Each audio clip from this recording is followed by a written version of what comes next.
Your mind is a garden, your thoughts are the seeds. The harvest will bring either flowers or weeds.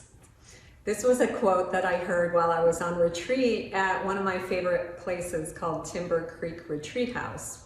And the founder and director, Tom Jacobs, shared this quote with me. He said it was from Dr. Seuss. I wanted to verify and found it was either unknown or attributed to William Wadsworth. Anyway, it's a great quote and it sounds rather Zeusy to me.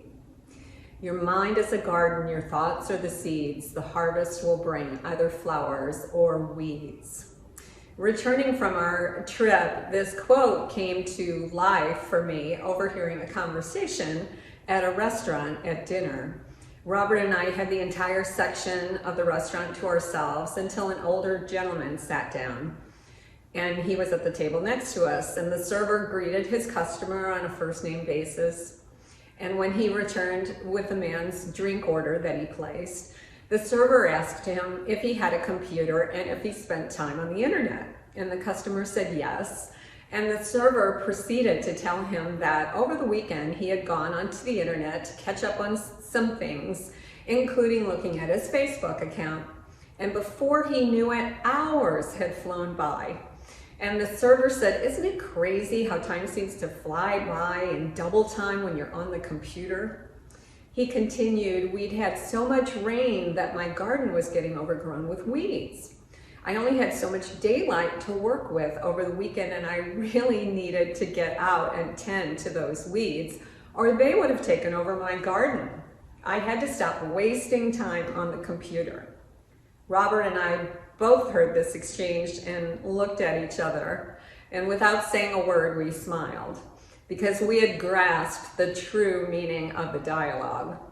The server brought our food and we ate our dinner without sharing our thoughts. And the next day I told Robert that I needed to write about the conversation that we overheard in the restaurant.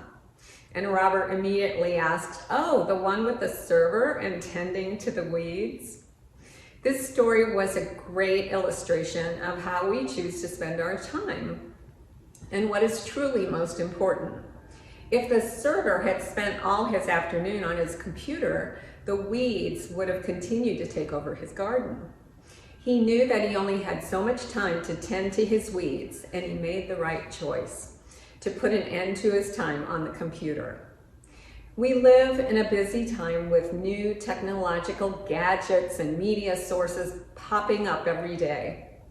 Taking enjoyment from a good movie or a television program, having a laugh from the latest cat video, reading blogs and keeping up with people on social media is all good as long as it's not a substitute for doing things that matter.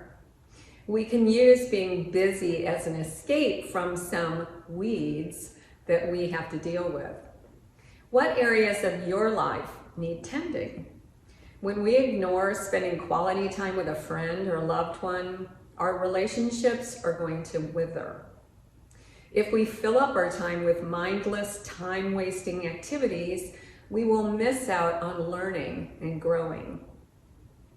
We all have gardens that need tending. How does your garden look? Is it beautiful and inviting, or is it overgrown and turns others away? What are areas of your life that need some attention? If we don't nurture our mind and have healthy thoughts, we will have no harvest, only weeds. Some weeds come up easily, while some develop deep roots. Weeds like unworthiness, self-doubt, resentment, unforgiveness, or shame can take over. These weeds can choke out joy and cause us to feel angry, anxious, or stuck.